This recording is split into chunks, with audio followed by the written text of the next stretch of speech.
Falar de aviões é também referir os controladores de tráfego aéreo, que desde sempre desempenham um papel extremamente importante na orientação dos aparelhos. E há 30 anos, o controle aéreo em Lisboa era feito assim. Hoje em dia, um aeroporto constitui elemento fundamental na vida económica de qualquer nação. Através dele processam-se grande parte dos volumes de troca que dinamizam a economia. Do seu perfeito funcionamento depende diariamente a chegada e partida de milhares de pessoas e de toneladas de mercadorias. Mas a maior parte das pessoas que assistem ao movimento dos aviões não faz a menor ideia do trabalho que está por detrás de cada viagem. Com efeito, com o incremento dos transportes por avião, o espaço aéreo transformou-se numa teia complexa de rotas. Atualmente, nenhum avião se pode aventurar pelos céus sem que o seu percurso seja acompanhado minuto a minuto, quilómetro a quilómetro, por quem o possa guiar através desse labirinto de rotas, evitando o perigo de possíveis colisões. É essa a missão dos controladores aéreos. Verdadeiros sinaleiros ou anjos da guarda. Nas mãos dos controladores estão a vida dos milhares de pessoas e do fluxo de mercadorias que diariamente cruzam o espaço aéreo do nosso planeta. O espaço aéreo controlado por Portugal é muito vasto. Compreende todo o território português e estende-se pelo Oceano Atlântico. A sua vigilância está distribuída por 3 centros de controle estabelecidos em Lisboa, Santa Maria e região autónoma da Madeira. Nestes 3 centros e nas torres dos aeroportos portugueses funcionam atualmente 320 controladores. O centro de Lisboa, chamado Centro Regional do Continente, tem à sua responsabilidade o espaço aéreo correspondente ao território e também uma parte sobre o mar até aos 15 graus a oeste. Esse espaço é atravessado pelos aviões que fazem as ligações entre a Europa e a África ou as Américas Central e do Sul, pelo que é muito frequentado. O seu controle constitui, portanto, uma tarefa difícil, que exige aos que dela estão encarregados aptidões em atenção e sangue frio acima do normal. É, por isso mesmo, uma tarefa altamente desgastante. Sr. Joyce, o controlador aéreo é um homem que trabalha à pressão. Há momentos em que trabalha mesmo à pressão e bastante pressionado, uma vez que tem que raciocinar rapidamente e com eficiência, porque não são admitidos erros, e nessa altura, se ele tiver 5 ou 6 aviões a controlar e tiver que pensar o que é que há a dizer a cada um deles e fornecer elementos de separação, etc., em rápido espaço, isso já causa uma certa pressão. Portanto, eles estão sempre, normalmente, debaixo de pressão, até porque, em virtude da responsabilidade que têm sobre as vidas humanas, isso causa, portanto, sempre um aspecto de pressão sobre o controlador, porque um erro seu pode atirar com... Até mesmo a pressão sanguínea durante as horas de trabalho é diferente, Exato. É mais elevada. Creio que foi feito um estudo entre o ritmo cardíaco de um controlador e o ritmo cardíaco de um piloto, e o ritmo cardíaco do controlador é bastante mais acelerado durante os períodos em que está a operar. É por isso que nenhum controlador aéreo em Portugal ainda atingiu a reforma? Creio que sim, porque de todos aqueles que eu conheço, só um é que se reformou e ao fim de 6 meses morreu. E todos eles têm problemas cardíacos. Os aviões, nas suas deslocações, têm que seguir trajetos previamente fixados, chamados rotas.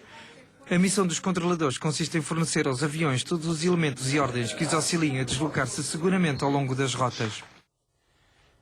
2 décadas envolvidas sobre esta reportagem, os métodos de trabalho dos controladores também se modificaram, graças à existência de equipamentos mais modernos. O aeroporto de Lisboa conta a partir de agora com um novo sistema de controlo de tráfego aéreo. O equipamento foi desenvolvido por portugueses e tem por finalidade substituir um antigo sistema que, por motivos de segurança, continuará operacional até ao fim do mês. O anterior sistema tinha uma capacidade máxima para tráfego da ordem dos 150 aeronaves, que nós nunca poderíamos atingir porque poderíamos chegar ao colapso do sistema. Este sistema tem uma capacidade para 2.000 aeronaves instantânea, portanto para controle instantâneo de 2.000 aeronaves. Estamos na sala de operações. Aqui são processadas as rotas de todos os aviões que cruzem o espaço aéreo português entre o continente e a Madeira. O novo sistema custou 500 mil contos e vai permitir aumentar a segurança e a capacidade do espaço aéreo português. Dessa forma, será também possível diminuir eventuais atrasos nos voos. Na atualidade, o trabalho dos controladores de tráfego aéreo está cada vez mais sofisticado, proporcionando condições profissionais e de conforto para quem tem que lidar com uma atividade particularmente sensível. O controle de tráfego aéreo tem sofrido desenvolvimentos inúmeros ao longo destes anos que medeiam entre aquela primeira peça e o que hoje vocês vão ver. Talvez um dos últimos desenvolvimentos e que merece algum destaque e que nós temos a preocupação de mostrar a quem nos visita é o projeto Freeroute, ou seja, esta é a área sob jurisdição do controle de tráfego aéreo de Lisboa, pela qual a nave é responsável, e dentro do nosso espaço aéreo, que é enorme, para o lado do mar vai até aos 15 graus oeste, para o sul vai até à Madeira e faz fronteira com Casablanca, e para o lado terrestre tem fronteira coincide com a fronteira terrestre. Dentro do nosso espaço aéreo os pilotos podem programar do ponto de entrada do nosso espaço aéreo ao ponto de saída, podem programar rota direta. Daí que se formos a ver o espaço aéreo dos nossos vizinhos, todos eles na Europa, têm rotas definidas ao longo das quais as aeronaves têm de evoluir. Na nossa, não. No nosso espaço aéreo, as aeronaves podem voar diretamente. Vantagens, redução de emissão de CO2 e a poupança de combustível que proporcionamos aos nossos utilizadores. Daí nós termos sido galardoados ultimamente com o reconhecimento por este trabalho e por esta inovação que muito provavelmente terá aplicação noutros espaços aéreos na Europa, mas nós fomos pioneiros nesta matéria. Isto é um monitor de vigilância de tráfego, ou seja, todo o nosso sistema de detecção e vigilância é visualizado nestes monitores. Este não é mais do que uma repetição de todos os outros que estão ao dispor na sala. Um controlador de tráfego aéreo tem acesso à informação de todas as informações pertinentes a todos os voos que lhe digam respeito, e o que nós neste momento o que estamos a ver aqui é a área terminal de Lisboa e a zona de aproximação ao aeroporto de Lisboa. Sinteticamente, a cada voo corresponde uma resposta radar, e eu posso, não sei se com o rato é mais fácil ou com o dedo, para cada posição de avião temos uma etiqueta associada. Esta etiqueta tem 4 linhas. A primeira, a de cima, é o indicativo da aeronave. Na segunda linha podemos ver a altitude que a aeronave está a passar. Esta aeronave está a passar 10.000 pés. Tem uma seta, está em descida, está a descer para nível de voo 70, são 7.000 pés. E é um voo doméstico, ou seja, este voo vem da Madeira.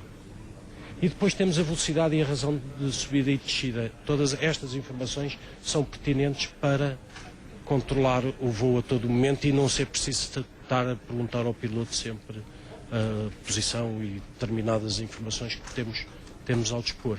Eu penso que é importante sublinhar que a concepção deste equipamento foi feita aqui mesmo. O desenvolvimento foi feito no âmbito da nave, desde o início. E está em projeto e em desenvolvimento novas ferramentas e também sempre desenvolvidas em casa. Quantos controladores aéreos é que existem em Portugal? À volta de 360 controladores. Os vossos turnos são de quantas horas? Os turnos são de 8 horas consecutivas, mas dentro deste período de 8 horas, o controlador que trabalha 1h30 descansa pelo menos meia hora a seguir a este período de trabalho de 1h30. É obrigatório observar esse período de descanso. Na vossa atividade também se apanham sustos? Também. Não apanhamos muitos sustos. É evidente que de vez em quando podemos apanhar algum susto com situações inesperadas, com emergências. Mas normalmente quem apanha um susto normalmente é acompanhado. Temos um processo de acompanhamento para recuperar dos sustos e voltar aos níveis de autoconfiança que de nós são esperados. Já aconteceu a observação de objetos voadores não identificados? Aqui não. Lembro-me há uns 30 anos um piloto da Força Aérea dentro do nosso espaço aéreo controlado dizer que tinha algo à sua direita a acompanhá-lo, uma luz intensa, mas que no nosso sistema radar não foi visualizado, mas o piloto reportou isto. Acredita em OVNIs? Acredito.